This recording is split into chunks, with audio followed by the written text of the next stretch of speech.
Hello and welcome back to Truesight TV for the 6.84 analysis. We had to take a break, and now I'm here with Plague because Rupture has vanished, but we will get him back eventually. We left off at Earth Spirit, and I'm happy to be here with you, Plague, of course, as usual. Now, well, I guess we'll talk a little bit about Earth. Like, there's not a whole lot of... I mean, there's some reworks for him for, like, damage. Everything is getting nerfed, though. Except for Boulder Smash Smash, but in reality, doing damage with Boulder Smash is pretty hard. It's because it's not drawing a line to you; it's drawing the line from you. Yeah, and angling it correctly, I think, is the hardest part of playing Earth Spirit. I'm not really a big Earth Spirit player, so it's not really something within my repertoire to like be able to comment too much on. I know some guys that play it well. Is where you can dispel their magnets. The magnetize on them is really big. Yeah, and it was really annoying that you couldn't. Yeah, and I think maybe next patch they'll go ahead and add Earth Spirit into Captain's mode because tweaking him a little bit to the point where I don't think that it'd be too bad because Magnetic Grip they really nerfed it. I mean, taking away a quarter of its damage. I still feel like he's so strong, though. Well, I mean, we'll see. It's kind of something that we'll end up having to just look at the release of the patch. Yeah. But being able to hex him during Rolling Boulder, if it's before he spins, is pretty big as well. That seems like a bug fix, in my opinion, though. Yeah, it should have done that. You shouldn't turn someone into the pig, and the pig's just like, haha, screw you. Vroom. I'm out of here, bro. Yeah, it's a really I don't know. We'll see Earth Spirit. I don't see him too much in games like at all. I don't know. Yeah, the people that play him really well, but the people that don't play him have no idea what they're doing. Yeah, exactly. He's one of those. He's a really high skill cap hero. Yeah, and probably the highest one that's in Dota 2 right now. I'd say even above Invoker, Puck level heroes. Far above Meepo. Yeah. Invoker, you just gotta kind of get the muscle memory down. Earth Spirit is a little more than I think he's a little more than that. He's a lot of like little little niche nuances that were unique to only Earth Spirit. Yeah. I guess I don't really have a whole lot of talking to do about Earth Spirit because we won't even see him in competitive play this patch. So that's true. So we can kind of skip over him a little bit. Elder Titan, I'm excited to see getting a buff though. Yeah, the Stomp channel is pretty big. I mean, it's a fifth of a second, but it's still enough to where you might see him back. The cooldown on Stomp is big because we started seeing later where people would originally go 0-4-4-1 and and just leave it at 1. 9. And then now we started seeing him be maxed with Stomp, get your all at level 6. Just in 11 seconds, you can really throw that out pretty often now.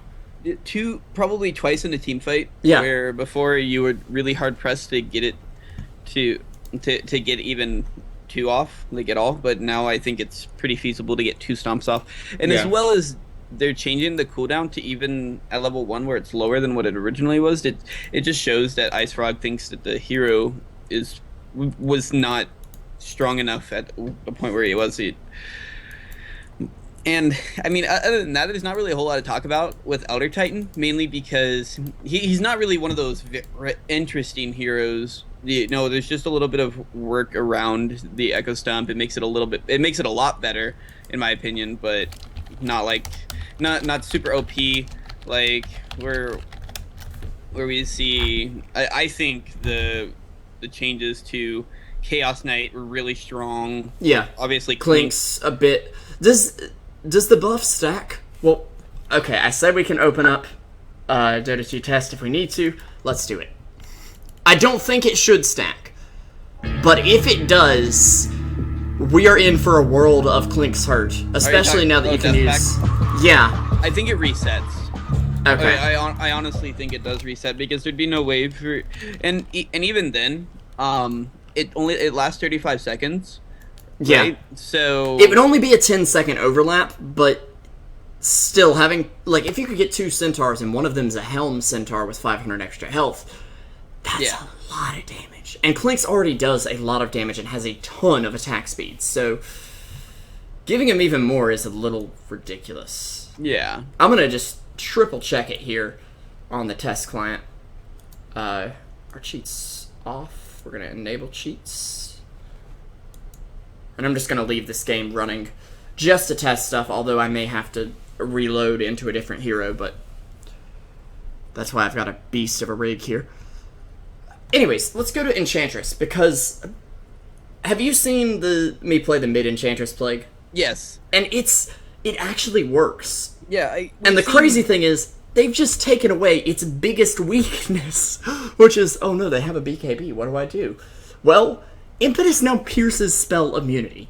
Yeah, we've seen Miracle, I guess 5-Eva now. He's really the big proponent when it comes down to competitive play with mid Enchantress.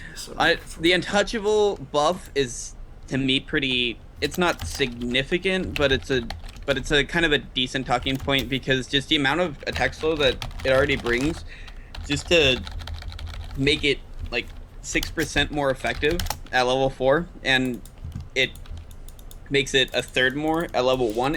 It's a really good, I think it's a really good buff to her. And as well as when you can enchant and refresh the duration on those creeps is pretty You big, basically because turn into Chin. You've got an eternal centaur or whatever if you can stay alive with it. Yeah, of course, if you die, it's probably going to fall over and bite the dust, but by that time, if it's stuck around for a whole life, it's served its purpose. So I think we'll see a lot more of the competitive scene pick up Enchantress now. We'll definitely see Chuan played a lot more. We'll see the Chuantress. Just like big Enchantress players like Puppy, and there's quite a few like CIS players, and I think even like Aoi 2000 and some of the really good American supports will definitely play Enchantress more in 6.84. I'd even argue that you might see her in competitive play as a core. Yeah, occasionally. I can see it. The problem is she's a very niche pickup against players that realize it's core and know what they're doing against it. Because if you've got like a Lina, all you have to do is get an Ags and at every team fight Laguna Enchantress and just walk away, because you're done then. She's probably dead. Yeah, I don't think Lena's going to be the end-all, be-all pick anymore that we've been seeing in like the last couple months, because let's be fair, the nerf to her Ags upgrade, where it doesn't make the range ridiculous, is actually fairly significant. I don't think it's enough that we'll see it completely fall off, but I think the Yule's nerf is enough to push her out quite a bit. Yeah, okay, let's find out if Clinkz stacks. 1, 2... Nope, it just refreshes. Okay, that makes sense, though. Yeah, that's what I thought. But, like, for instance, at level 25, I've gotten enough to have 220 damage and 2400 health by eating a centaur, and I have no items. Yeah, That's absolutely insane. We'll see him played a lot more. We'll see Funnick from Navi start playing Clinkz again. You know, where makes me want Navi to go to TI4, 5, whatever it is. We'll find out if they're really good enough for it, but like we'll have to see. You know, we've seen a resurgence of Alliance. We definitely see a resurgence of IG. Maybe we'll see a resurgence of. Well, maybe we will see a resurgence of Navi. We were seeing a resurgence of Alliance. That is probably out of the picture now. Today they replaced Nikwa with Bulldog, which, don't get me wrong, Bulldog's great, but this close to a qualifier TI invites, they're you still do not want to do that. They're still going to play in the qualifiers. Bulldog still has a lot of synergy with both Loda. I know, but he's been out of the competitive scene for months. Yeah, but I think that this patch really, I think it favors Bulldog in a lot of ways, especially since we've seen buffs to some of his core heroes. Definitely now where we the Nature's Prophet was buffed fairly significantly this patch, but we'll get down to that later. And also we saw earlier when you guys were doing your analysis before, where Bounty Hunter actually has a very significant buff to him. and just like how he can work. And Batrider, not. I mean, yeah, he was nerfed a little bit, which is another one of the Bulldog heroes. But I think we'll see more Bulldog and Yeah. like more good Bulldog as opposed to the bad one that we saw previously before he left Alliance. But we'll go Yeah. ahead, move on to Enigma right now. Bit of a And nerf, honestly. I think to the black hole. no, it's a well. I mean, the thing is like the black hole in general is used as a just a CC. The damage is not significant. I'd argue that it is per second, but Yeah, that's just but me, I guess. at the same time, you like Enigma to just be you use him as a support, a jungling support that can go through BKB. And keep the in mind, damage- too, Black Hole needed to be changed a little bit because Enigma was getting pretty much a straight buff with the availability of Octarine Core. yeah, and So, the mana cost on Black Hole was also decreased by 50, which is significant because it's such a high mana cost spell. A refresher is just like a pain with it, but I think it opens the door a little bit more for it. But I think it's really overall it's a buff to him, and the cast point for oh my Midnight god, Pulse- thank goodness. I just saw on the update 3 that they just put out, and this is breaking news that is very important. Heartstopper Aura no longer affects Roshan. Thank God. Did you hear about this yet, Plague? I was not playing yet. Well, I played like a couple games yesterday before the patch notes were released, and then today I was at work all day, so no. But But I like, mean, it was 6 minutes in, and Necro would just take Roche. Like, just by sitting in the Roche pit for 5 minutes, he would get Roche. And it's like, what? How is this fair? yeah, I mean, Because even if you contest it, it does enough damage that it's basically a free Roche, especially if he's on Dire. yeah, I don't think that it was that it was intentional to Yeah. make him to affect Roshan with Midnight Pulse. I mean, not Midnight Pulse. I'm reading Midnight Pulse, but Heartstopper Aura. Yeah. But we'll move on to Gyrocopter Anyways, right yeah. now. I think this is actually a really, really good buff to him. I don't think it's enough to push him into the end-all be-all carry that he was for a while, but Rocket Barrage no longer having a cast point is pretty nice because at level 1 you can like burst down a support or like it's a hero that does not have creeps or anything and is like that can take some of the rockets. So and before you had to stop a little bit with gyro, this time you can just click it and go, or like press your Q and go. The slow duration for Missile 2 is pretty nice. Just an extra second of slow on the other side is it's a really boring buff, but I think it was necessary to bring Gyrocopter back. I mean, we've seen him be played really nichely, but And this adds to that kind of utility gyro yeah. usefulness. And I'll probably see him more in the mid lane versus like Shadow Fiends and stuff, and I really don't want to see it. When I pick Shadow Fiend, somebody always picks Gyro, and it's like the worst lane because they just spam rockets at you, and And you're like, oh, I'll just walk. Wait a second, I can't. Yeah. Nope. I'm It's dead. like, oh, crap. it's like, Because man, 2 rockets that you walk away from, you're basically dead as a squishy-ish hero. yeah, you're taking 3/4 of your health. On the bright side, though, Huskar getting a big buff to the heal. Yeah. And I really like this. I am going to go into the test client here and just try to see durationally. The one problem is he doesn't really have the mana to sustain it. Yeah, that's a problem with Huskar. But he's got like a Then mana again, you can build Bloodstone on Huskar, and I've seen this done once in a pub. I'm not making this up. Somebody actually built Bloodstone on Huskar. And at first it's like, okay, that is the stupidest thing I've ever heard of. But hear me out. As much as you need to play aggressive and die as Huskar, and as many kills as you will see playing Huskar,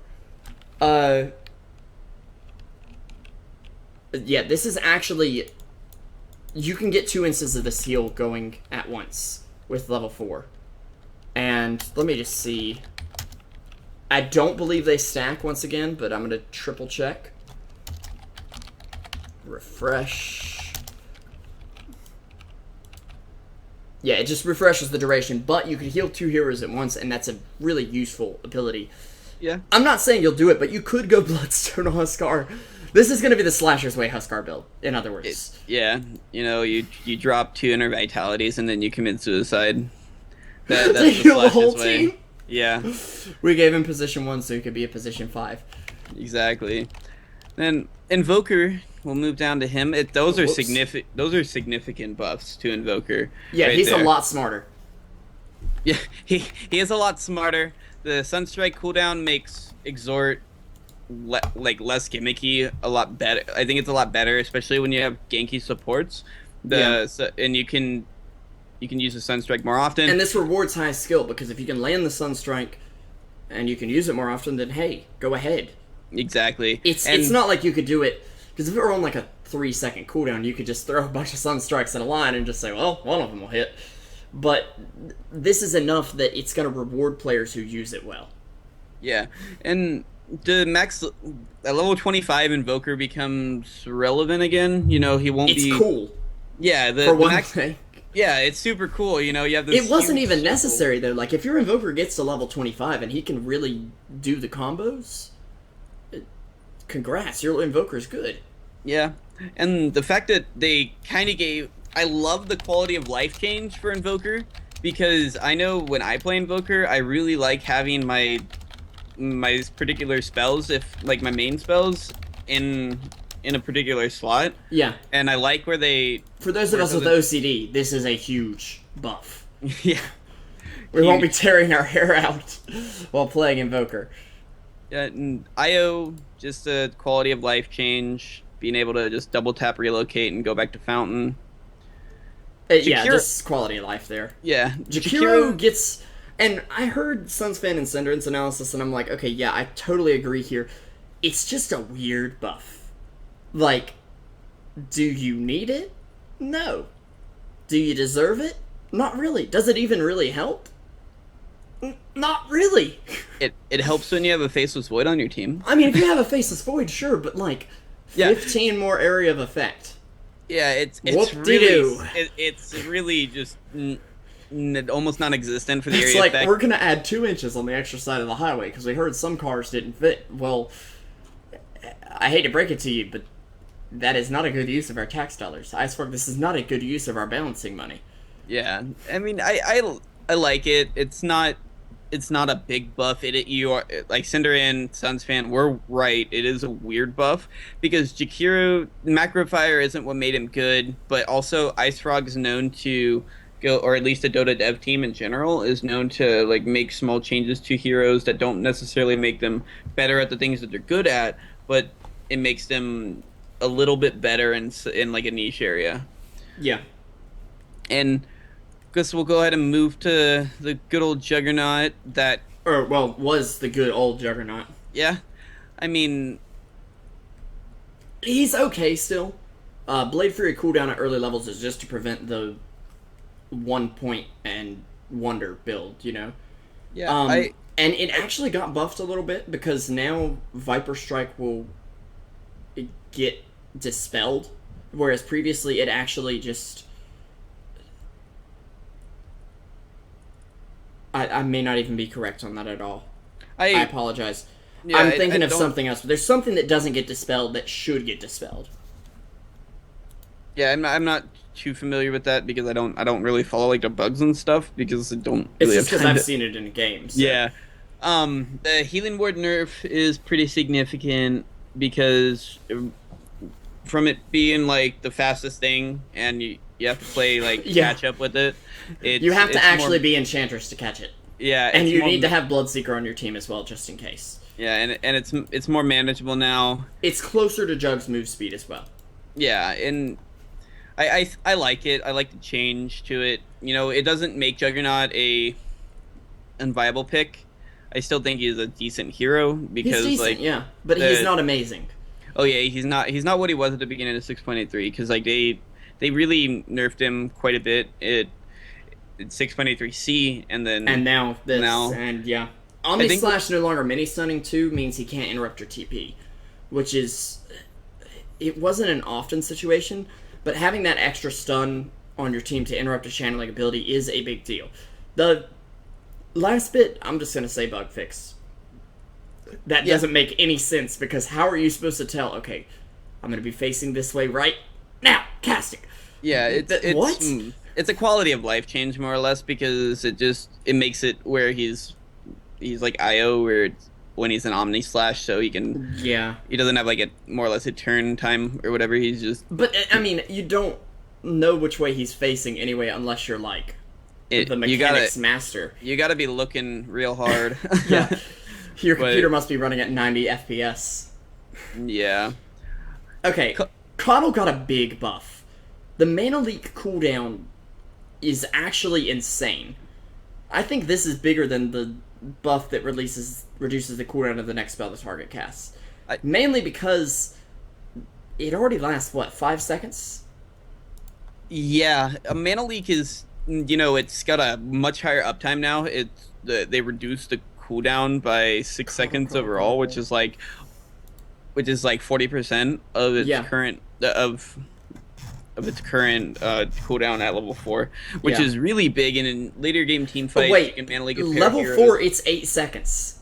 Oh no, level 4 it's 10 seconds. Or no, the duration is 8 seconds. Yeah. Okay, that's an 80% uptime on a hero with bottomless mana, basically.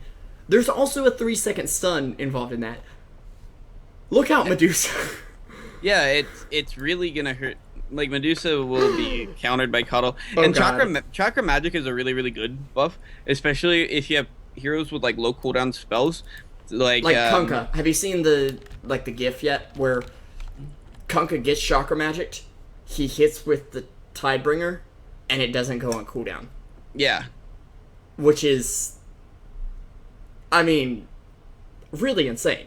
Especially if you crit on both of those. I mean, it's really good. The difference is, though, like, I don't feel like it shows you the difference that much. Because I played with one this afternoon, and it was just like, oh, my spell's a little faster. But it doesn't feel like a change if you're getting the buff.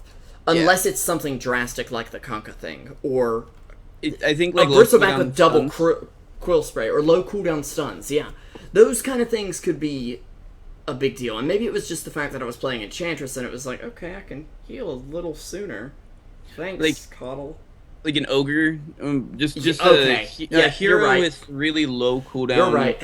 Ogre would be ridiculous. Yeah, because you get a pair 4 times multicast, like 2 seconds apart. It's really good. I think it's a really good buff to him. Yeah, it's just Coddle Ogre really is suddenly a great combo there. Yeah, and Scepter Illuminate heal percentage just kind of makes sense. Yeah, I thought that was the way it worked anyway. I'll be honest. That's probably how a lot of people thought it worked. So I mean, I thought that's how it worked too. So it's Kunkka getting pretty big buffs as well. Oh yeah, the no longer turn to cast Torrent means if you're running away, which you gotta remember, Kunkka is one of those heroes that you basically want to run up, hit the team, and GTFO. Well, if you're running away and they're all running after you and you're like, oh god, I have nothing I can do because I have to turn around to cast Torrent, what if you didn't? What if you didn't have to turn around and cast Torrent? What if you could just cast Torrent behind you and keep walking? I think you'll see play again. He will definitely, I think. And the mana cost on X marks the spot, like... They've really buffed... X marks the spot is like one of the best abilities in the game now. I think we'll see more Kunkka support than we will core, mainly Kunkka, because... He's already a good support. With Shadow Demon, it's insane. Yeah, I just think overall... Oh, I just knocked my mic. I just think overall, they're gearing Kunkka towards more of a support role than... I think he's a decent core still, but, when you reduce the mana cost from X marks the spot, you make him less item dependent less dependent on being able to get more levels, get your mana pool higher, and reducing the cooldown on something like Torrent, which is a really good ganking spell. Makes you able to gank. Makes him a much better mid, honestly. Yeah, overall, Kunkka is just really... It makes him better. And it lets him itemize for damage over, like, Monka Monka? Mana pool. Wow. I tried to say Kunkka and Mana at the same time. It came out weird. It was glorious. Legion Commander can't jungle. I'm gonna go ahead and say. If you can only Moment of Courage 2.7 seconds apart, you do have a 25% chance. And a pretty good amount of lifesteal, but 2.7 seconds apart? I don't see that happening. I'm pretty big playing Legion in the off lane. I'm not a huge fan of her in the jungle period, and she doesn't do anything when she comes out. Yeah. There's just not. I think it more solidifies the fact that she is an off laner, and you need to play her such.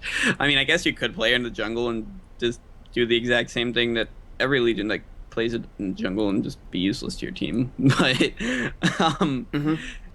I think it's a really good change to Moment of Courage. You get a little you get better counterattack chance, which is nice in the lane. You get a little bit more. You get a lot more lifesteal rather. And at level 4, it just the spell is just infinitely better at level 4. Oh yeah, because of the counterattack chance, the 5% lifesteal isn't the greatest at level 4, but it's still pretty great. Yeah, I mean at level 4 she's really good, and I think this moves her more toward a carry. Yeah, I think it makes her semi-carry ganker kind of position. Yeah, I think she's still. I think she's still gonna be that really niche hero that she's not gonna out carry like a Spectre or anything by any means, but you'll only see Bone 7 player and competitive play. Oh please God no.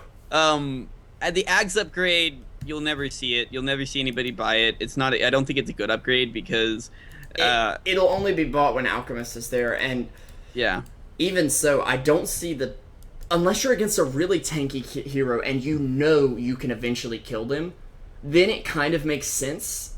But at the same time, wouldn't you rather build something like a Desolator or an AC to reduce their max HP or their effective HP so that you do more damage to them? Yeah, I mean you see a lot of those those armlet or blink armlet blade mail or blink blade mail. You don't really see a whole lot of high damage. Your damage comes from winning the duels, and yeah, as you said, the only time that you would ever see somebody get the axe is obviously when the alchemist uses it on you, because Legion Commander can't use an item slot, like very necessary item slot, just to get a little potentially kill somebody, or even a lot of the times when you do duel somebody, you're not going to win the duel by yourself. However, I do want to say one more thing, though. The one big application of this that is very niche but very effective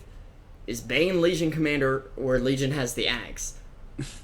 I'm not even joking, though, because they literally will duel eternally for the rest of the match. And if the enemy team has a Spectre or an Anti-Mage, and the Spectre doesn't have Radiance, mind you, because that would, I think, ruin this, I'm assuming, then you have basically disabled that hero for the rest of the match. Sure, you lose your Legion Commander, but if it's that hard of a carry, I'd be willing to give up Legion. I'll take it. Go ahead. You can have her. Because it's kind of a double-edged sword there.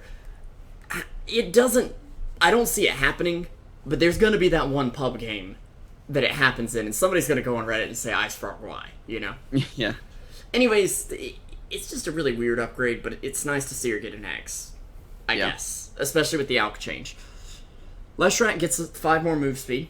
He's vermin right up there with the best of them. Cast point from 0.7 to 0.6. Now, historically, Leshrac has had a pretty big change. I believe it was Diabolic Edict's cast point that put him in top tier forever and ever and ever. Amen. They had to revert that. That's how bad of a buff it was. Now they're doing it again with a different spell, and he's got better items with him. People are saying, "Oh my God, Leshrac new meta." I played him today. I didn't feel it at all. I didn't see the point. Dota's a game of inches, right? That's true. Small little things make heroes better, and I'm a huge Team Malaysia fan. I have my Titan jersey. that I'm wearing right now. But and Yeah. seeing KYXY play that hero was just uh phenomenal for me. At least I love playing Leshrac, and I think that this is just it makes him better in a lot of instances. I hate it when I'm gonna cast Lightning Storm and like you're about to cast it and then they just go into Fog of War. So like Yeah. every time that's happened to me, which is like almost every time I cast it, like I know the feeling. Yeah. it makes it better. The slow is not super great, but it's It's not awful either. Yeah, by any means. So I think it makes him better. I think he's gonna be picked up more often, not like what he was for a while. But I like it, and I'm excited to see what Leshrac can bring. The extra movement speed it's not gonna like play huge roles in the later stages of the game, but in the early stages it's a little better. We'll go on to Lich, Ice Armor, getting a big buff, 200 more range for it. I still don't think it's good enough to level early. No, I mean definitely not. And the reason that you level Ice Armor is so you can make your guys a little bit more tanky. You also have like you are able to slow down the siege by quite a bit. I will say though, the projectile speed is a big change. Yeah, Delta Split is not as easy because it's going to get around faster. It's going to get the slow on you faster, and therefore you're going to be stuck together even more. That's a huge change. Yeah, I'm not a huge fan of Lich right now because Change Frost is just like it is a stun that goes through it's a mini stun that goes through BKB to me. That is all it is. There's nothing else that it brings. But with the projectile speed being increased by 75 is kind of a substantial amount. You'll be able to actually do something. Yeah, you'll get more bounces off of it, which is I like it, and we'll see Lich be played more in the meta. Yeah. Lifestealer, I'm gonna go ahead and say the Ags upgrade is fun looking, but I don't actually see any situation where he'll build it. Yeah, period. I could see Ags being given to him by an Alk, but we're talking about a late game Alk who's already given pretty much everyone else on the team the Ags, and it's like, okay, Lifestealer, I guess it's your turn. And Lifestealer's like, what am I gonna do with this? And they're just like, we don't know. But here, take it. Open Wounds is a really, really big buff. That's the big buff, and I think it's honestly to balance Spectre out, because Radiance is so good this patch. It's going to be amazing.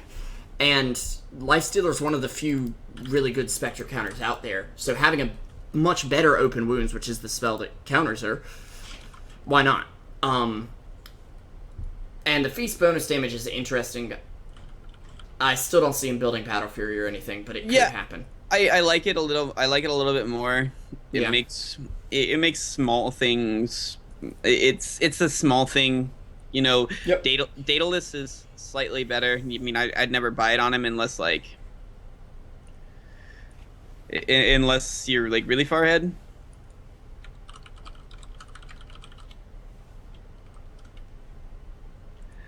Lena we talked about though. Yeah. Oh yeah, Lena we already did. She's still good, but she's not amazing. Yeah.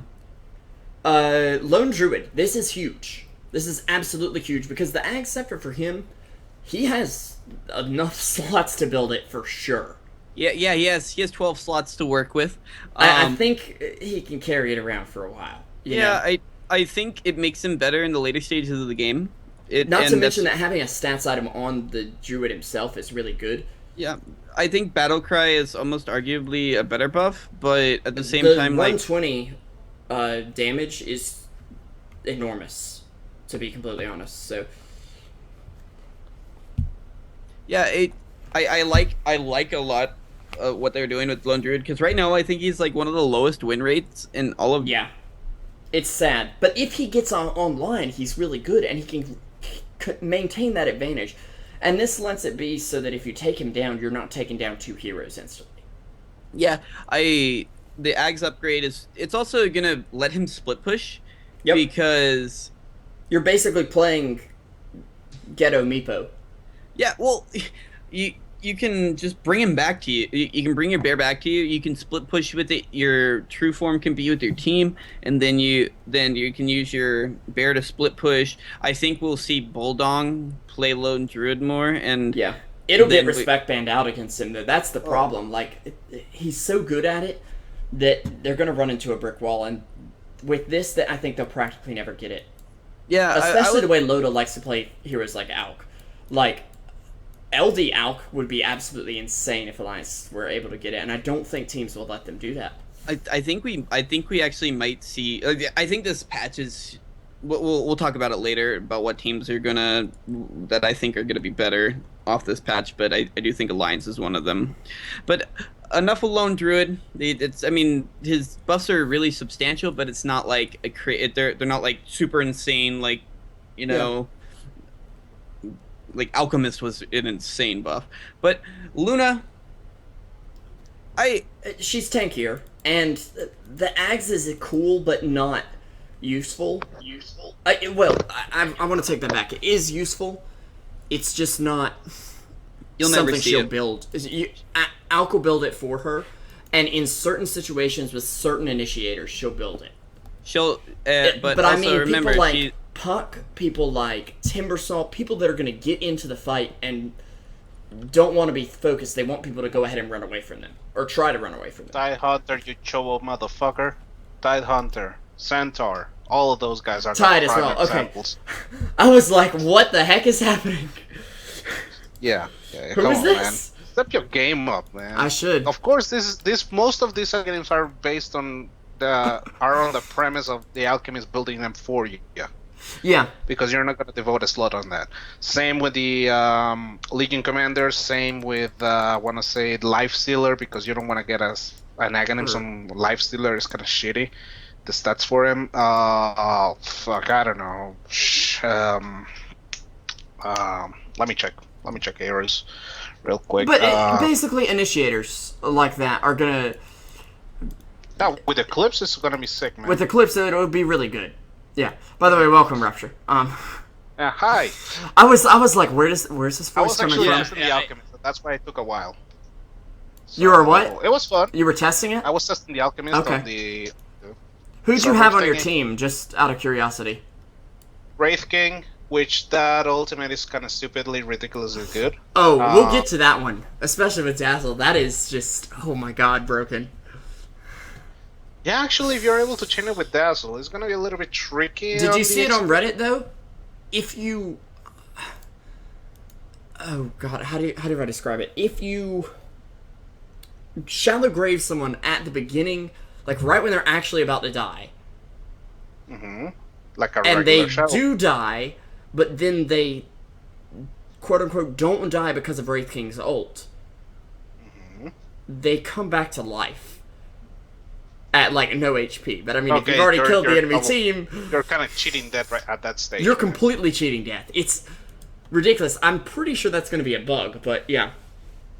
Anyways, let's move on to Medusa.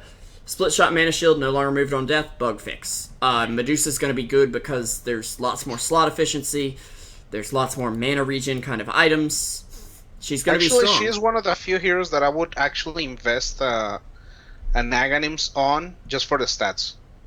Yeah. She's one of the few that I actually might even consider. You know, just there you all go, of it's going to be good on her. It doesn't do anything for you, but the stats are actually pretty good. Yeah. So. And then a slight Meepo buff and a Meepo nerf. I feel like this is just for pubs, though.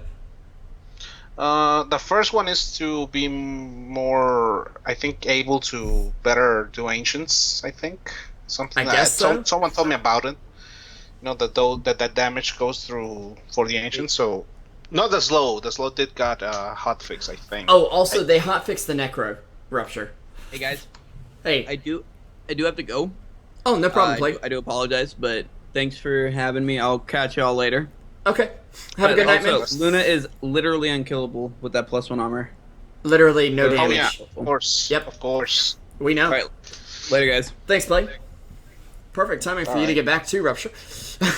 Yeah. In that case. I'm just that good, man. I'm just that good. I'm going to turn off the monitor there and remove the Skype thing. I had a Plague in a little webcam window on stream. It was kind of neat, but Yeah, I actually I totally screw up your overlay, by the way. oh no, it's fine. It's fine. I Right. fixed it back and then Plague left, so whatever. Okay. But I don't think the Meepo buff / nerf is even worth mentioning. The Mirana The makes her nerf more is of kind a of big, actually. yeah, but he's only really played in pubs. Sing Sing would I disagree. No Tail would disagree, even though, well, okay, No Tail is not playing it just because of the role he's playing into, but I would say, Yeah. like, Weeha would disagree with you strongly. So, I mean, Yeah. it is played on competitive, it's just, like, 5 players overall kind of Yeah. go down with it, that's all. But it is played, and I think that nerf actually really hinders it. But at the same time, I mean, Meepo has been getting some buffs across the board from previous patches. And I mean, so, if Axe it's- can buy him a scepter, that's a big deal. yeah, Even if he I mean, can't that's sell not it, what- I'm assuming that if Alk buys you a scepter and you have a scepter of your own, you'll get double the stats. I'm assuming at least.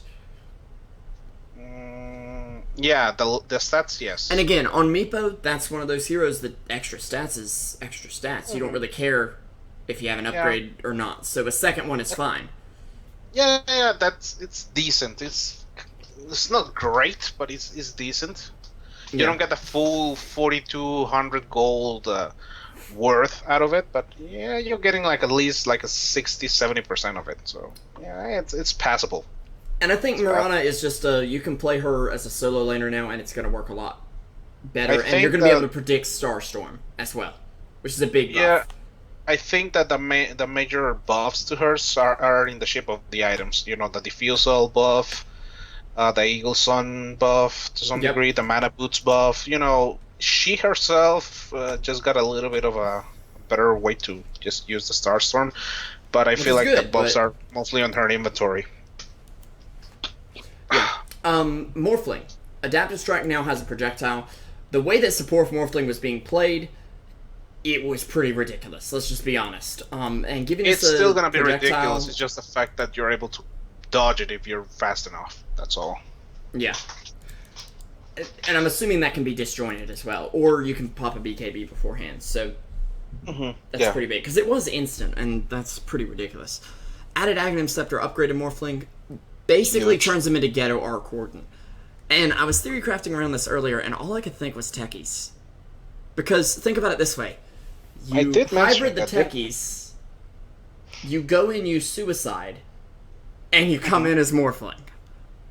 Yeah. And assuming this does And on full top of damage. that- And on top of that, you go with the stats of Morphling, I think, so you're gonna be the tankiest techies ever, like 3,000. Yeah, you'll actually be able to just position yourself perfectly. Yeah. On top of that, of course, you do have the advantage that, like, if you have 2 really good techies players in your team, on Pops, for example, the Morphling can actually just start planting landmines all over the place, so you're gonna have a total of 40 landmines scattered across the freaking map.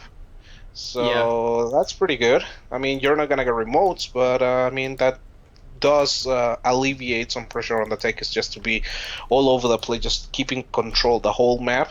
So with a Morphling just planting mines as well as you, on those, maybe on the more unusual spots, like for example the 20-minute mark, like near the secret shops, which usually, I mean, on lane's phase, yeah, they're pretty common, but later down the line, they're kind of like, maybe someone will arrive there, then those mines will actually trigger up. However, he will have to be stacking high, he will have to make bigger stacks of mines though in order to make them work, like, I don't know, like 5 to 6 mines stacked in a single place.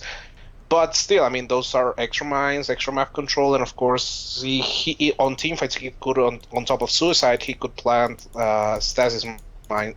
Stasis mines were actually got a really significant buff as well. Yeah, we'll talk about that in a minute. Naga, Ensnare reworked a little bit. It's better, and it's no longer removed by Ethereal, but it is dispellable, so all those new dispel buff items, which keep in mind you can use under Ensnare, are going to get rid of that. So basically puts She's what a do you better call it? support. Yeah, she's a much better support. And the Ags upgrade, this is where I could also see something like the ALK support working for actually, her. we This actually, is an amazing upgrade. I was talking about that last night. Like a Naga support with Aghanims, it's really legit with this. It's like really like legit. I can see this happening. Because instead of just pausing the team fight, you're pausing the team fight and regening all your allies basically at full health. So I mean, if you can play Naga Chen supports and you can reset the team fight flat out. It's now, like okay, unless pretty much outside of someone else dying. You're pretty much. I mean, they could be as like. Yeah, that's like 50% HP. She restores 42% plus a gen heal. That would be like. Yeah, you should be regenerating all at least 50 plus % of your hit points total. Rupture, it's really come a long way when the Costa Rican guy is better at math than the American. But we're stupid fat Americans, so... I mean, I'm really bad at math, so yeah, you should feel bad. Yeah, I do need to take a couple tests of math. I was just like, about 50%. You're like, 42. We got it. Nature's Prophet, though, let's talk about. Before, so of course I got a little bit of a leg up. But, Sprout cast range is increased, though, and duration is increased a good chunk as well. It's worth leveling, but still not amazing. I'll be completely real here. It's a 6-second root, you know. It's a 6-second immobilizing spell. But if you have a Quelling Blade, if you have a Tango, and keep in mind, Quelling Blade got buffed. Not everyone is gonna build a Quelling Blade, though. I mean, come on. If you're against Nature's Prophet, you might. Especially with the fact that it now kills wards instantly. You might consider it, but knowing that regular mindset of a Dota player, unless you're getting killed like 3 times just because of the Sprout, which usually you might not think about it too much on the early stages. Yeah. You might not invest into that. And on top of that, again, it's a slot that you're pretty much burning just to get rid of Sprout. Now, it is pretty I mean, versus like an anti-mage, this is going to be totally irrelevant. Like, really shitty. that other thing. Yeah, but I mean, versus certain heroes, especially casting heroes, you're probably not going to use a Quelling Blade outside of dewarding, and even then it's kind of a stretch. So, I mean, the buffs are kind of alright. I mean, again, considering that Quelling Blade does give you a helping hand with the wards, I guess it's... I feel like the big thing, though, is Nature's Prophet. 28 damage treants. That's 6 damage per treant. That's a lot of damage. And the Ag's nature, this is Ag's Refresher nature. Money all the time. And then, as you throw out your Ags, you get an army of treants from all over the map. It's kind of like, awaken my tree brothers and come fight for me. You're looking at the bigger picture. How about Aghanim's Natures plus Aghanim's Treant Protector? When you have like minute 50 and you have oh my god, that's just ridiculous. That's gonna be the March of the Ents, like Lord of the Rings level shit, you know. It's like, oh, you pop your overgrowth, most of the creatures are gonna die, are gonna be really low. Then you pop the Aghanim Salty on the. And then you refresh. And then, hypothetically, you could even refresh for. If you did it right at the right before the minute mark, so you cleared most of the camps, it would be so worth it. Yeah, and if you manage to get a kill into some hero, you're gonna get a triple threat. Mega treant. Yeah, like a treant that does like 60 damage, which isn't amazing, but it's still pretty good. It tanks a lot, though. He has a lot of hit points. Night Stalker, this seems like a parity update, just to say, okay, attack speed same as movement speed slow. Yeah. Not a huge change. I don't think we'll see him much more than we already do, unless people do go crazy with the let's stack moon shards and get full map pack. Because if you've seen this on Reddit, it's kind of insane. You get like 3,200 night mission. Damn. Nyx Assassin, I'm going to go ahead and say, I don't care for the burrow ability. It doesn't make sense. It seems like I'm just gonna go ahead and say it. It seems like a shitty Techies. You haven't played StarCraft, have you? I mean, I have played StarCraft, but keep in mind, you can only have one of these. I've played Brood War. You can only have one of these, and it's taking one of your heroes off the map. You know you could chain this you're aware that you can chain this whole thing through. You know, you're just Yeah. set up with burrow, open up with spike carapace. But you gotta realize afterwards it you has pop- a 1 second cast time. So while you're sitting there burrowing, they're all like, "Oh look, it's Nyx. No, Let's leave." Of course, you need to be burrow pre-engagement, of course. And then you have to rely on the engagement happening where you're burrowed, which is where I think you're going to run into the problem. I mean, if you have a really good read, and I mean, if you're really like, for example, a good Techies player, you know where the people are going to go. Yeah. Like next to a secret shop or something like that. On top of that, remember there are a lot of heroes who can position do the positioning for you, like Magnus, for example. Magnus That's could true. just skewer people to you. And I'll admit, And- I don't really see the full potential of this yet. It's probably going to be a lot better than I'm giving it credit for. I mean, you can open up with a spike carapace. This That's is a true, combo yeah. that I've noticed. You can open up with a spike carapace, which has a 300 area AoE stun. But this is the other thing. You have to get in the ground first. If you could blink, Yeah, burrow you already- instant, and 300 The combo. AoE stun, that would be huge. Yeah, here's the deal. You need to be already on the ground. So you need setup for this. You cannot just go raw in it. You cannot just like blink in and hope no one notices you. No, that's not the way you're gonna do it the next. Don't worry, You guys, do it I'm not here. As like people who used to play with Lurker here. You just set shop like 10 seconds before the team fight, knowing where it's gonna go because you're chasing or you're trying to cut a path of retreat or so and such. You burrow already. Open up with a spike carapace, so you get a 300 stun, a 300 stun that actually could do damage if I'm correct, like reflect damage as well, without actually being triggered. So you already have that. I'm assuming so, at least, yeah. Yeah. Also, let's see. Mana Burning Impale has a 50% increased cast range. You need That's to check that huge. new tab. It's just ridiculous. It does actually look like a freaking lurker in scale. You know, it's like Yeah. pretty much covers half of the screen, any angle. So pretty much you have a full you have like 1,000 radius. Could be good. I don't know if I'd give up the Dagon for that, you know? I feel like the Dagon on Nyx is so fun. That's the trick there. It's like, okay, you do the impale, then you do the mana burn, then you proc Vendetta, so you get out of burrow, then you do your regular shit as an Nyx assassin. Then you're just like Vendetta, Anyways. Dagon, boom. Moving on Also- to the next bit, though, because, I mean, this is one of those things we're really going to have to see used to put it in You need a lot of setup. for it. perspective, yeah. That's most. That's the gist of it, yeah. Omni Yeah, Knight but gets a little also, better. Just to close this out, also Yeah. do remember that this thing also gives you like 1.5% region of mana and health. That So is a really it's big also deal, a really good escape mechanism. It's like you blink away, burrow in somewhere else. What is the cooldown on Burrow, though? That's... Okay, we're going to load up Test Client as we move on to Omni Knight and Oracle and figure that out, because that's going to make the big difference. Omni Knight, though, his cast point's better. He's going to be better. Just better to get those early kills, Yeah. I would say. And better for those clutch situations. Not a huge buff, not a nerf at all. Oracle. Mana cost reduced. Purifying Flames just got a lot better. It can now target non-hero units, meaning chain creeps. Mainly, is what I'm thinking. Where's next? There we go. False Promise no longer makes you invisible, but constantly purges you. Has a second less, and it's on a larger cooldown. That is insane. Did I lose you, Rupture? Yes, I did.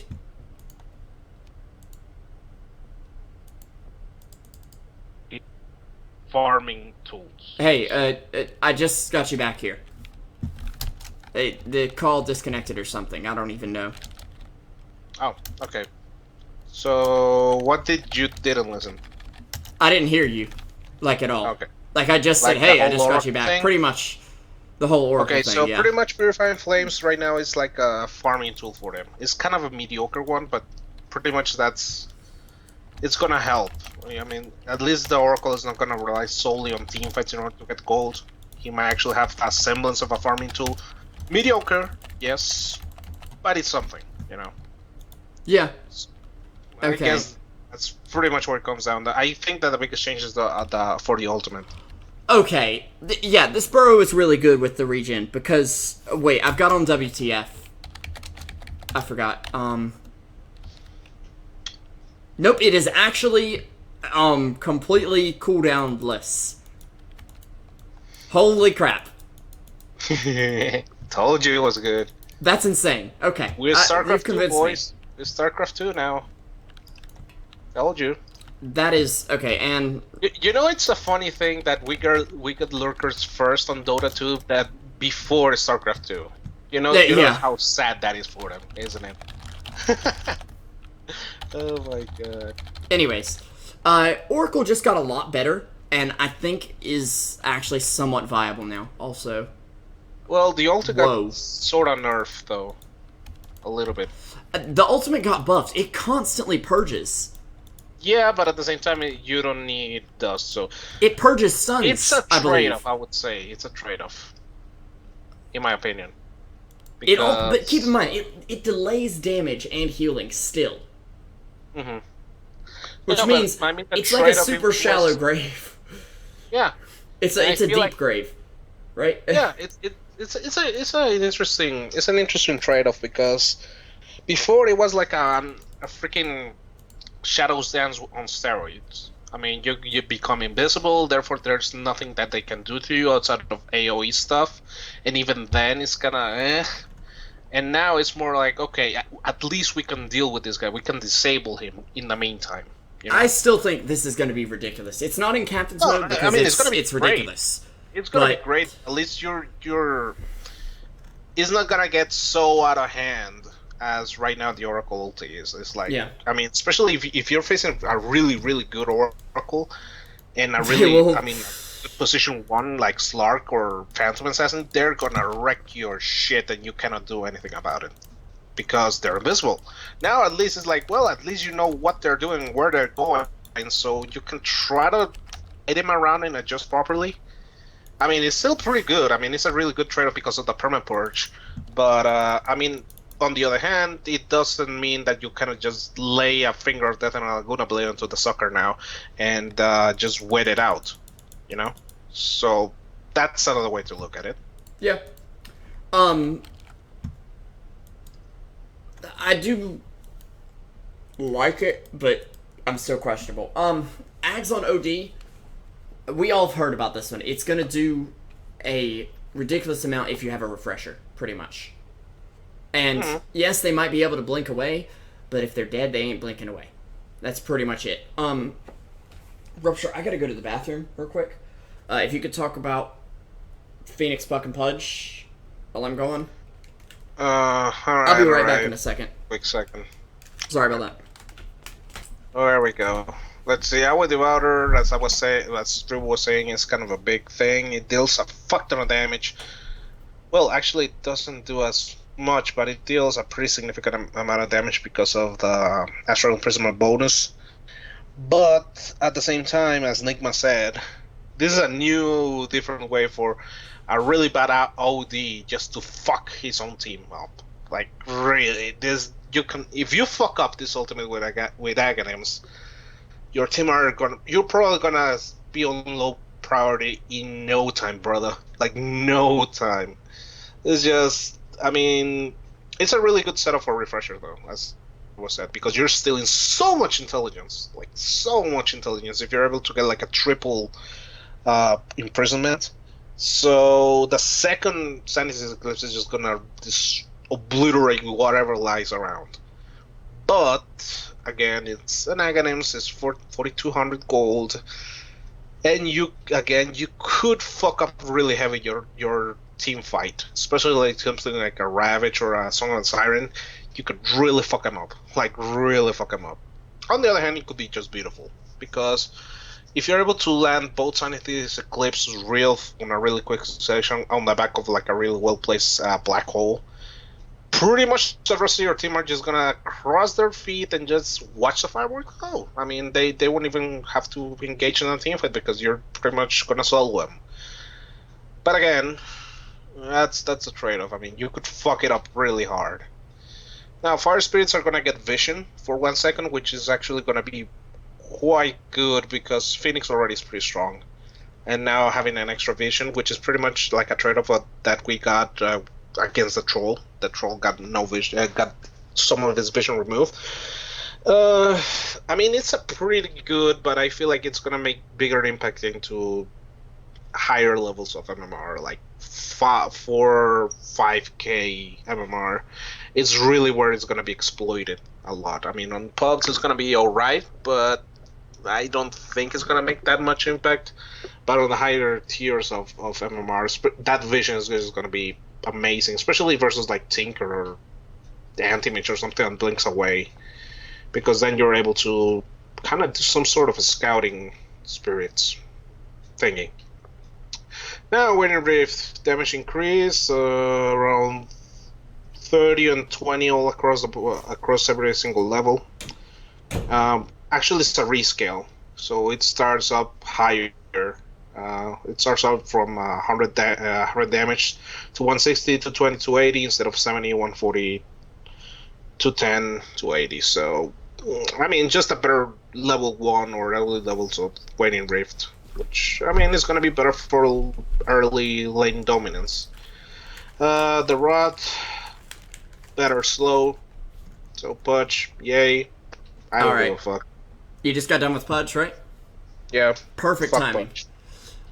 It's not going to be a huge change, but it's going to be a little bit. He doesn't really need a buff. The meta just doesn't suit him. I listened to Jenkins talking about it last night, and I completely agree with him.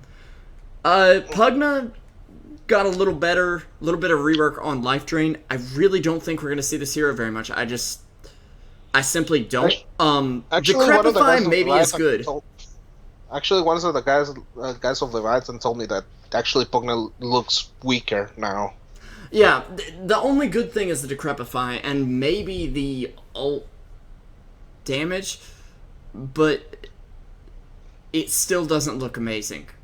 His advantage is at about the 30-minute mark, and then he falls off. Giving him really good late game means nothing. Yeah, I mean, unless you're gonna play him like a position 4, which even then, it's kind of iffy because he has no stun. He doesn't really have much lockdown. No, you're using it more as a healing. Sort of support as a bailout. Like, for example, as a walking salve. Troll, you get a quick Decrepify on the guy, then you plan the ward defensively, then you try to heal people with Life Drain, that sort of thing. You know, it's like more of a utility hero, if anything. You know, instead of a frontliner main pusher that we used to see like a year ago. You know, it's like, there's no way you will have to play him like a position 4. Yep. Okay. And even then, it's gonna. You need to know your shit pretty well.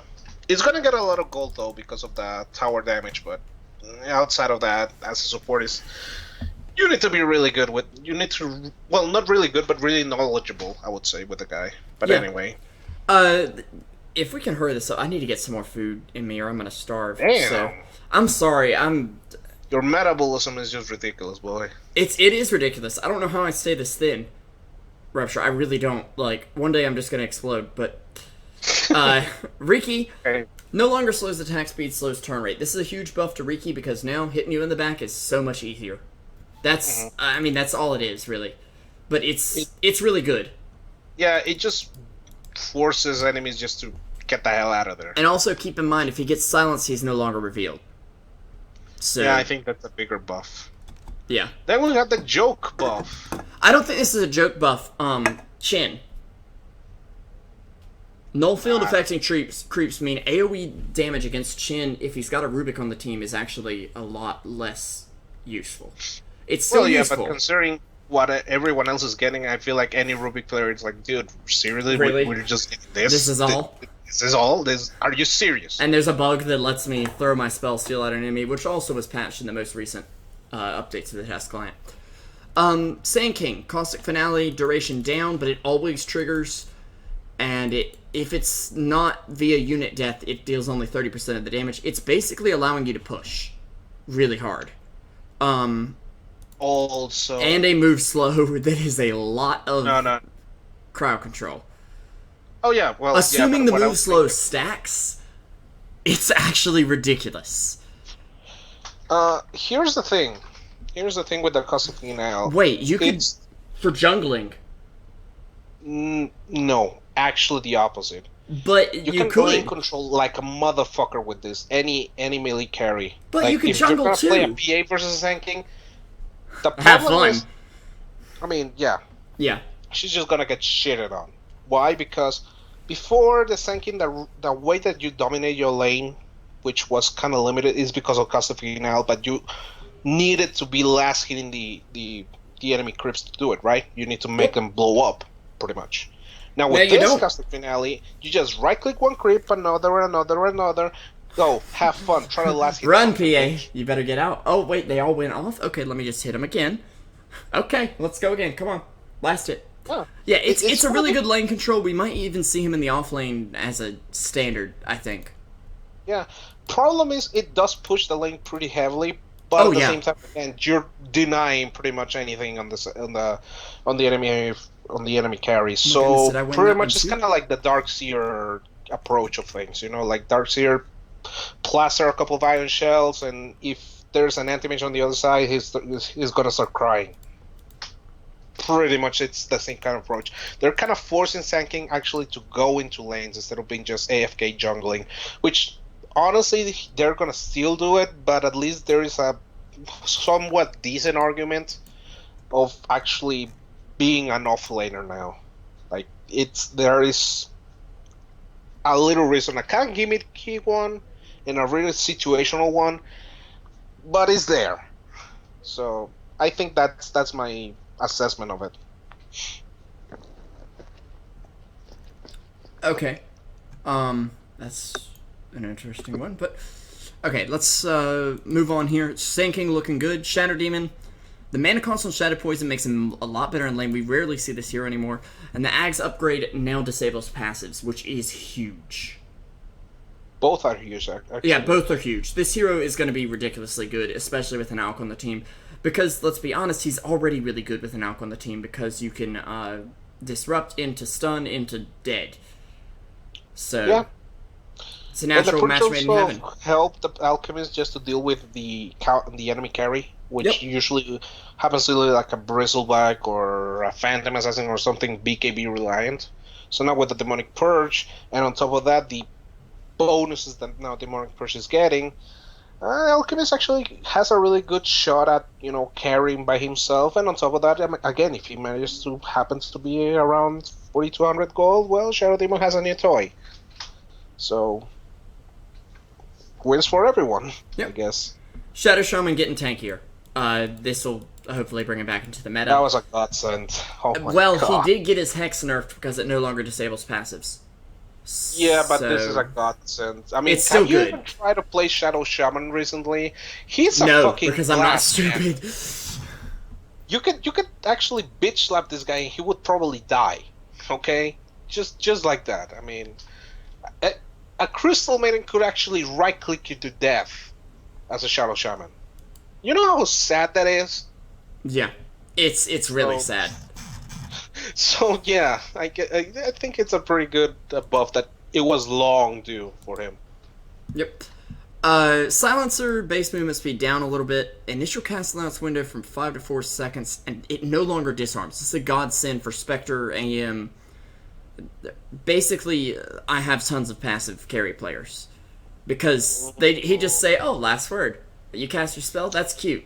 Last word again. You can't cast your spell. Well, you're disarmed. No CS for you." It now applies a move speed slow whenever it triggers. I think this is a fine rebalance. I kind of hate Silencer. Reinessa is probably crying I right feel now, like but this rework actually makes Silencer a little bit more fair. yeah, Because if you're landing as a Viper versus a Silencer, what the fuck do you do right now? well, Because Viper last needs a word counter. and A counter. you're disarmed, and disarm again, and disarm again, and you're fucked. Pretty much. Now, That's what it Slardar, comes down to. yeah, it basically rebalances him, makes him less of a lane dominator. Slardar getting a little more damage. We'll see him more. I don't think it's too huge of a buff, but it's decent. Yeah, it's 25 all across the board. And keep in mind, amplified damage, it is physical damage, so that's a I pretty mean, big really, buff, actually, but it's I still don't substantial. feel I like will not he's say going to be big, top but tier. It's Yeah. a meaty buff. It's a meaty buff. It's one of those buffs that's like, yeah. Sniper's been neutered, though.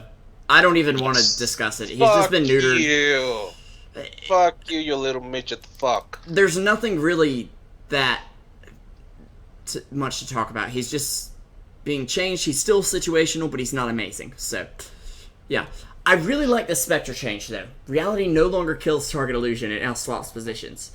I think that was a bit of a fix, to be honest. Well, the big thing is that you can go into a team fight, get 2 kills, and go straight back to farming with no TP needed. Because that's the problem with Spectre sometimes. You can just start spamming D, man. You can just start spamming D and just start, jumping all over the place. Where does she end up? Because Nobody it doesn't knows. have any cooldown, by the way. Reality doesn't have any cooldown, so just start spamming D, man. And it no longer destroys the illusions, so they're all still up. It's more confusion for the enemy team. And I feel really like this is how the ultimate should have been in the first place. They just had a little bit of an issue with I would say, interaction on the game. I would say this is more of a technical situation. Limitation, kind of, in the Dota 1 client, whatever. Yeah, I think that this is the original concept that they had with the Haunt. It's just that for some reason wasn't working as intended. Now it is. Yeah. Spirit Breaker, nobody cares about that spell. Nobody is going to use it. Next, please. I'm absolutely serious. I don't think that's an issue at all. I don't think it even matters. Yeah, it's like a good pat on the back. And nobody even levels it until super late game when... Cool. You get a value, seconds just slow. Get some extra damage in. Yeah, but still, it's just kind of like,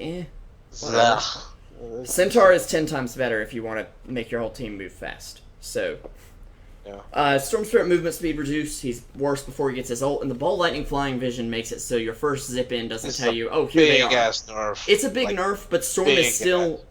If you know what you're doing with Storm, you'll be able to play him fine. So I wouldn't worry about it as much. It is a necessary nerf, though, because he was starting getting a little bit obnoxious. Yeah. And, of course, getting away from a Storm was the obnoxious part, actually. Yeah, and now he can't see you as much. As well. He's more of a low-flying cloud, you know? Yeah. Anyways, Spin gets more armor for Warcry. This spell's getting buffed every game. Eventually, it's going to be like, oh my god, Spin's Warcry gives 800 armor. Why in the world does it do that? I'll tell you why. You know why? They're trying to push so heavily the support Sven that you don't even realize. Yeah. Seriously, I mean, if you get a negative on Sven as a support, and you get Warcry level 4, and you put both of those on a team fight, your team is just gonna wreck face. Even the freaking Crystal Maiden who hits like for dick and shit, she's gonna wreck face. So... I can see. I mean, they're trying to just push Sven support. People are not falling into it just because there's no need for it because there's pretty better good support already. Yeah. But in the case some crazy people, some crazy team wants to go for Sven support, I mean, by God, do you have a lot of tools to work with? To be honest. Go ahead, play your negative armor strat. I'll play Spin. Exactly. Oh wait, you just you're lost. Playing Dazzle and Slaughter? I don't give a flying crap about it. I don't care, bro. Now, Techies is getting buffed pretty big. Yeah. Half a second on landmine activation to he can really push with that. Stasis Trap getting a little more of a buff, which I really like because I feel like it's almost useless at the moment. Suicide Squad attack cooldown being decreased, that's big. The biggest thing is the Minefield Slime, which originally started out as a joke, and we're like, no, we can't give that to Arcana because then it will be pay to win. And now it's an actual ability that gives the stasis traps, the landmines, the remote mines within 125 area, which is very small but still useful, immunity to Truesight when you have Ags. And that's and if why you we have Refresher, you can always have this ability active. You have a 15-second window, but that's about it. Is that the difference? Well, I mean, yeah, it's 15 seconds though. I mean, 15 I think seconds then if you get the Octarine Orb, and let's be honest, if you've got Refresher eggs on Techies, you've probably got an Octarine too. Yeah, with the Octarine you have full love time. Wait, can you just imagine? Can you just imagine Techies like you've almost killed him, and then on the other side of the map, somebody walks into a mine and he heals back up? That would be so frustrating. See that happening. It's gonna make it onto fails of the week. I can see it.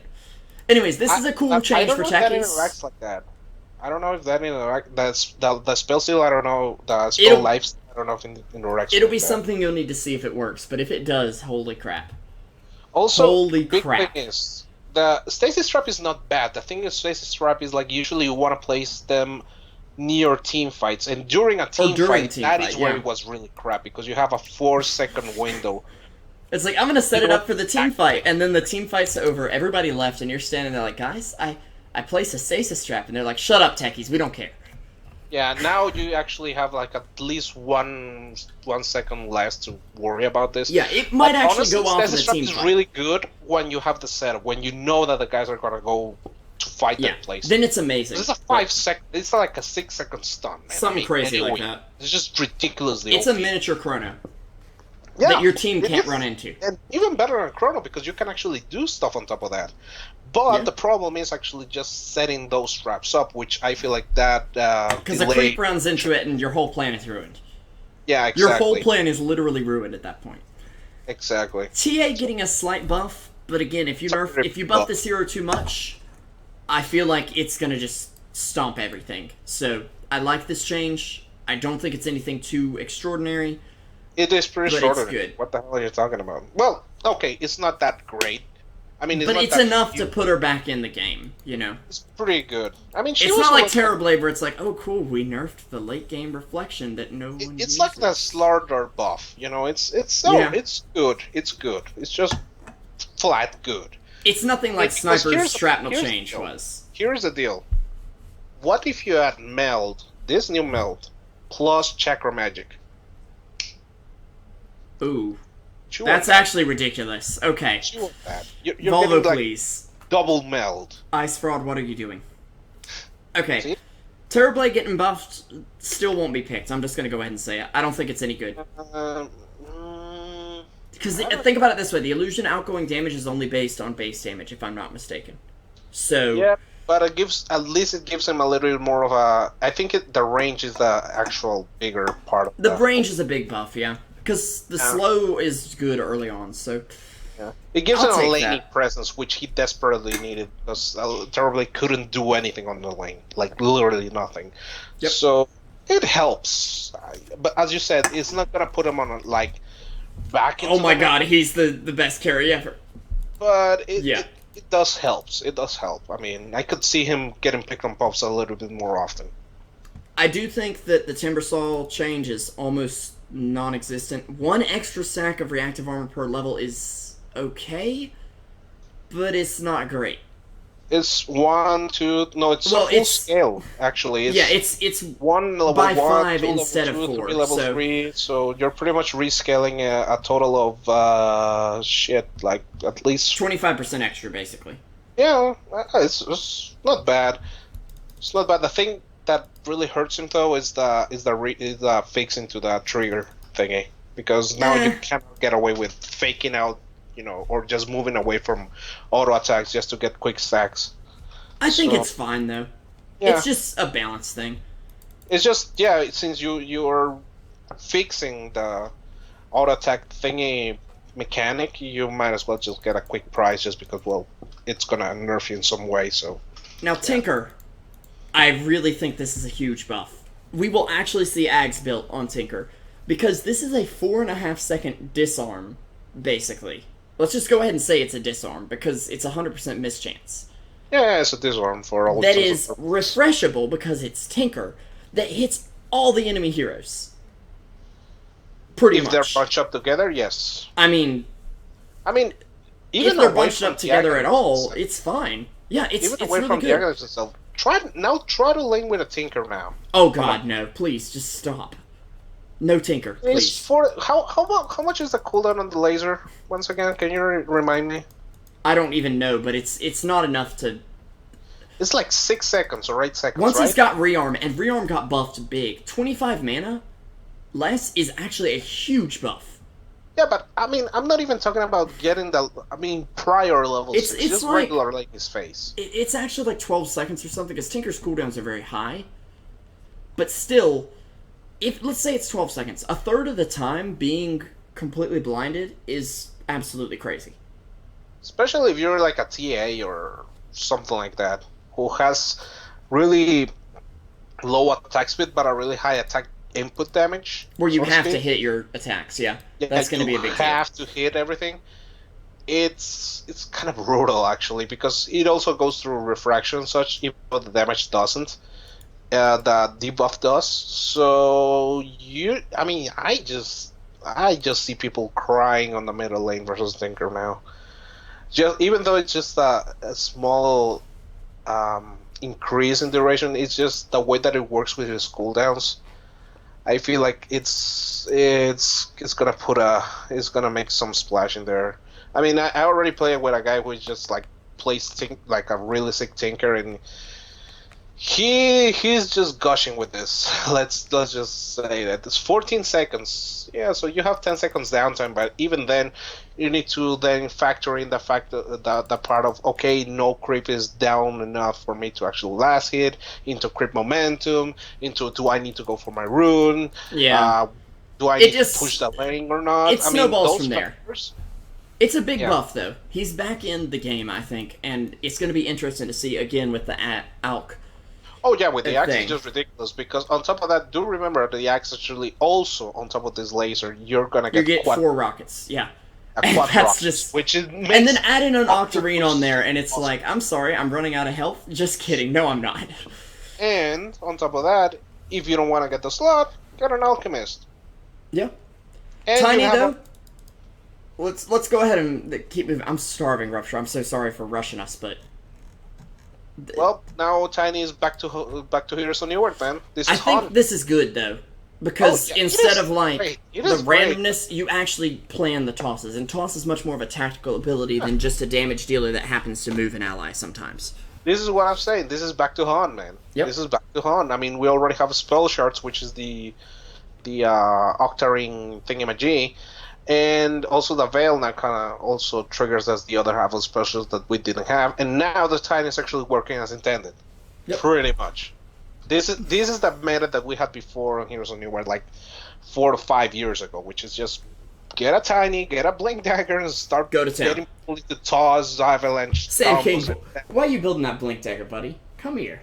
Let me throw you. No, exactly. Tree Protector. I blink in your face and then I rip the fuck out of you. Yeah, pretty much. So, Tree Protector, though, his Eyes in the Forest is getting reduced a little bit. It was necessary. Eyes in the Forest was a bit ridiculous. Troll Warlord is getting the sniper treatment. Also, with the Nature's Prophet interaction that we talked before, I would see why also. Yeah. With global overgrowth into Wrath of Nature. The other thing being that Alk can farm an Axe for him. And that is one of those things that if you can get a 10-minute Ags as Alk, you hand it to Tree right away. I don't care that you have no items. That's fine. We have free vision for the rest of the game thanks to you, and that's great. Yeah. Not to mention, Tree's GPM just went through the roof. Troll is in the toilet. It's okay, but it's not amazing. I'm honestly a little sad that the melee whirling axes still provide the 60% mischance, but he's been nerfed enough with the lack of bonus damage from Berserker's Rage. I don't feel he's on the toilet, per se. I just feel like he's easier... I mean, he's more difficult to play, in general. He's in the bathroom, at least. I would say he's on the dining table. Okay. This is the reason why, because if you're like on a 4K, 5K bracket, really you're not missing much. You're missing just the 15 damage. And maybe the battle trance does kind of sting a little bit, but it's not that... I mean, it's 2 seconds, yes, but you can work with it, you can live with it. And the last one's a bug fix. The vision nerves are actually what made Troll on pubs so damn freaking easy to play. Because you always had vision. So you couldn't get away from this guy because he had vision on you all the time, so his chasing potential was through the roof. And shutting down his lane with the lack of damage is shutting down his whole game, because he is a snowball hero. Yeah, I feel like, the damage one is one of the actual real nerfs to it. So it really downpaces him a lot. Yep. But at the same time, I feel like this is a nerf mostly focused to the low skill cap or the lower end of Troll Warrior players, you could say. You know, the ones who just, I'm gonna pick Troll Warrior because I want to get an easy 25 rank, even though I don't know shit about the hero. Yeah, because you can't do that anymore. I have vision for everything. So. Okay, on to Tusk. Ice Shards gets a slight buff. Snowball gets a little bit of a rework and kind of a bug fix, I'd say, with the add allies and the no longer auto load. It's just a rework of how it works. I still think we're going to see Tusk about the same. They added an Ags, but I think this is just with the general theme of everyone gets an Ags because Alka can now do the Ags thing. So yeah, the really significant buff for hearing is the 2-second vision with the Ice Shard. That's a lot. That's really big, yeah. And the actually getting Alice into a snowball while it's moving, it's pretty good. I think that actually does get a significant. He's gonna get a significant extra play into the meta, competitive actually, just because he actually got the reverse troll pretty much. You're actually getting a vision. You're getting a little bit more of everything. I don't think it's gonna be a mainstay on the competitive scene, but I would say like Empire and pretty much all the CIS teams should be pretty happy with this. Like really, it's a meaty buff as well. It's a chunky one, you could say. Yep. Undying, bug fix on Soul Rip. Soul Rip is not able to target the zombies on Tombstone, which basically means you're... The tomb itself, actually, that's what it means. No, it's the zombie targeting. You can't target the zombie. No, you cannot target the tombstone either. Let me make sure. Have you done this in a lobby rupture? Have you done this in a lobby rupture? No, I haven't. Because that just doesn't make sense. I can understand why they removed Tombstone zombie targeting, because now that they don't have 30 health, you have no need to heal them, and you didn't really have any need to heal them anyway, so you could just misclick and it would be frustrating. Yeah, but they're saying, I don't know, man. I would assume that this is pretty much a nerf to you healing the Tombstone itself, because that was kind of actually ridiculous to work with, especially on the lower levels. I mean, if you're like level 3, how you can still heal the Tombstone. I just did it. It'll let you target Tombstone. Oh, well, that's a lot of bullshit. Okay, never mind. So it's not as nerf as I thought it would be. It's just a rework, and the zombies are a little squishier, but not really. So yeah, and Soul Rip actually doesn't totally destroy Templar Assassin. Yeah, which is nice for TA. Yeah. She needs some love. But speaking of TA, heroes that do well against her, like Ursa. Ursa is now a ridiculously good carry. 80% less damage with his ult for 4 whole seconds, which is pretty ridiculous. If you were going to take 5 damage, you now take 1 damage. And then you're Ursa, so you're probably fine anyway. And you get triple the Fury Swipes damage. This is just, it's ridiculous. Also, purging debuffs means you're not going to get kited. I think this is huge. Ursa's going to be almost top tier, in my opinion. No, because here's the deal. Ursa, pretty much what it does is just tunes him into pretty much, it strengthens his role. What role does Ursa have? Well, it's simple. Just a single target physical burst guy. Just pretty much... Yeah, but he does so much more burst. Yeah. I mean, you might be able to kill a second guy, but it's still the same thing. It's like you do have long cooldowns to work with, and you cannot really sustain on a head-on fight, on a team fight for long. I mean, like versus Myth King or something like that. It's more about, I pick a guy off, kind of like a bounty hunter to some degree. Just, I go, blink into a guy, destroy his face, get the hell out, re-engage. Yeah. Pretty much, this is what Ursa's do. They're just, now Ursa has a ultimate that actually makes sense with what he does. So what he's gonna do the same thing he always does, only that better, significantly better. Like competitive tier better, yes, but still, it's still the same kind of hero. It's not gonna get a top pick because he doesn't have the sustain, but he might be able to just destroy 2 guys like this, like nothing ever happened, and then get the hell out of it. Because the cooldowns are still quite sizable for a team fight. You can't really just spam, frenzy or enrage at willy-nilly. You cannot do that. But I mean, if you are able to get like little windows of time and there's a boom, you're dead, get out. Boom, you're dead, get out. Kind of like a Ricky as well. Yeah. I think it's going to be really useful, but we'll see. Oh, yeah. Venomancer and Viper getting slight early game buffs, but I don't think it's that much. Venomancer, the level 1 buff is nice. But I still don't think he's great, It's just for canceling Blink Dagger a level 1. Pretty much. So you can get the value point in it and still cancel Blink Dagger. Cool. That's pretty much what it is. I'm just gonna skim over the Viper because I don't think that's a big difference at all. It's 10 level seconds, 1. It's level 10 1. seconds less on the level 1 Viper strike. That's it. I mean, 2 and Literally. 3, you should have an Ags or you're gonna lose the game probably. But I mean, it's just the same ulti, just 10 seconds less on that level 6 ulti. That's all. Literally, that's all. Visage It actually got buffed pretty well. Yeah. Actually. The familiars are no longer going to be countered by Bristleback and Axe, which is huge, because Axe would just eat those things up. You now have to actually just attack them 4 times each. Or TA, Or PA, yep. if you get a critical with the Phantom Oh, with Attack. Battle Fury, yeah, that would be kind of ridiculous. And the Gravekeeper's Cloak recharge time, that's really big. That's massive. That is incredibly big. You're going to be able to tank like crazy with that hero, so exciting. Warlock Fatal Bonds gets better. I don't think you really use this, and Chaotic Golem's health, he's going to be really hard to kill.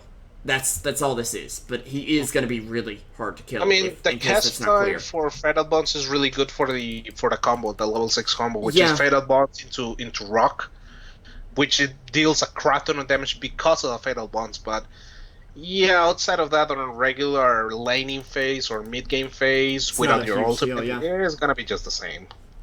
Weaver Geminate attack is getting fixed after the video that Nigma made showing that it was completely broken because you could attack people from across the map infinitely. The Swarm is getting reworked a little bit, which is nice, but I don't think it's too big of a change. The big thing is that the Ags upgrade for Weaver is basically turning him into a possible support because you can cast time-lapse on other heroes. I think that's great. I think it's really you cool. Jump in and made a Ravage, or you're jumping in as a... Yeah, you jump in, made a Ravage, and you're pretty low. Weaver refresher. Damage. Oh, we were just gonna send you back home, baby. It's not just the reset of the hit points and mana. It's the positioning as well. Yeah, it's a like Ghetto X marks the spot. It's kind of. Pretty much. Or Ally Glimpse. Kind of. Heal included as well. So yeah. That's pretty good. The thing is, now the Swarm is really good getting the value point on the Swarm now.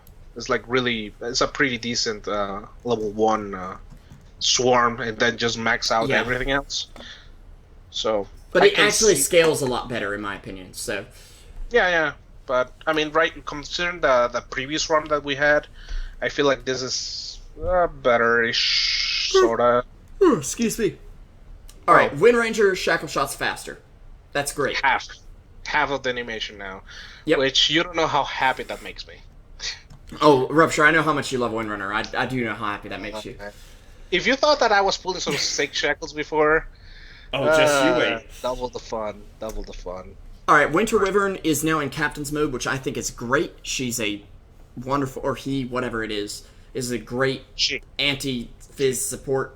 I've heard both, Rupture. I'm just confused at this point, so... That was Dota 1. They did rework Winter's Curse a little bit. 70% less damage, so you can't get the mini Chronosphere out of it. However, it's still really good for killing off squishy supports, I think.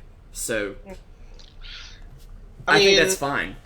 I feel like this is more to just try to kill the enemy initiator or that, yeah. Yeah, the enemy I feel like initiator. you should just... Oh, your carry's standing beside your support? It's nice that your carry's so farmed. What if I just had him kill you? Thank you. See you later, Lion. But the thing is, like, especially on the higher levels of MMR, I saw that the previous ulti was just ridiculous because of the fact that, well, you're just gonna get your carry, start killing someone else while you destroying their carry at the same time. Yeah, and so that's the big problem. So now their carry isn't taking as much damage. But on steroids, man. On a 70-second cooldown. Totally balanced. Thanks, Ice Frog. Yeah, so now it's more sensible, I would say, and more fitting towards competitive. And just some general fixes and slight nerf-ish things to Arctic That Dorm was a nerf, a flat nerf into Arctic Dorm because it was Splinter Bath's got a little bit of a buff. The speed increase is kind of big for farming and whatnot, I think. Wraith King is ridiculous. Support Wraith King will be back. I'm going to go ahead and say it. I mean, it has been already there. It's just not very good right now, but now it's amazing, I think. Especially with the Vlads, too. Also, another thing is the fact that the Cold Embrace, also now that it rescales normally instead of those intervals, it's really, really, really good at Cold Embrace. It's a quick buff that people don't have thought about, but actually Cold Embrace now regenerating as regular, it makes like actually you're not able to just fuck it up. You know, like power through a guy who has Cold Embrace, even though he's regenerating so fast, and you're getting a quick crit and he's gonna die. No, now it's not gonna happen now. But yeah, going to Wraith King, actually, the upgrade is just going to be sick. I already tested out. I'm excited for that. I think it's really good. And somebody on Reddit suggested something like this, like they come back to life if he has Scepter. And that's like, no, don't do that. That is absolutely overpowered. But this is balanced, he was I think. Half right. It was close. It was on the right track. Yeah. And this is a nice thematic thing that is unique, but also balanced, I think. For now. And there is already it's probably a little OP, but we'll see. There is already precedent for it as well, because we already have Heroes in the Storm, right? I think so. The ability kind of comes from Heroes in the Storm. I want to say Uther. It's either Uther or Arthas. Oh yeah, Uther actually. One of those. Yeah, but it's just on him. It's not on his team. And this is interesting. So actually, if you focus Wraith King down first, which is going to be hard to do, mind you, this won't even happen. But this is exactly the point I was going to actually drive home last night, was the fact that, okay, how do you even approach a team fight with a Wraith King Aghanims? Like, and this makes it so Wraith King's not just a tank that you ignore. Like, it's a really interesting ability. I'm excited to see how this affects competitive play. Zeus is getting nerfed a little bit, but I don't think that much. I'm going to pump the ult and This is scout. a buff for supports. This is a buff for supports, if you're noticing. Because of the Truesight, because what happens is, like, they pop an ult and it's like, oh, look, there's wards everywhere. Exactly. So, now... Zeus ult no longer map hack. Kinda, or at least it doesn't make it so freaking infuriating to play against him as a support, because it's like, oh, what happens if I just happen to be nearby refreshing a ward? Well, you're shit out of luck because you already saw it. So it's like, and then a bug face really as well, limits your movement as a support.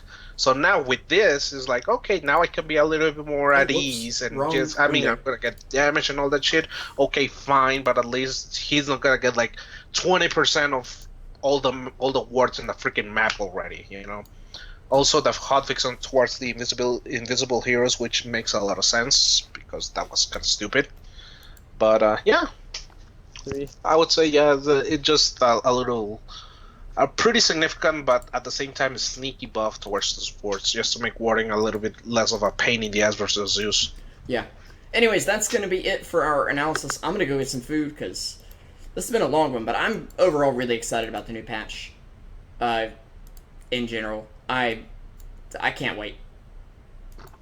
Yeah, alright. So, just as a closing thought, get some freaking mangoes, baby.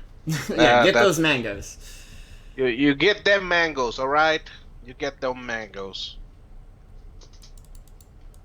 Alright, and we'll see you guys later. Thank you so much for watching, and be sure to tell us what you're thinking about the new patch below in the comments if you're on YouTube, and if you're not, go to YouTube and find it.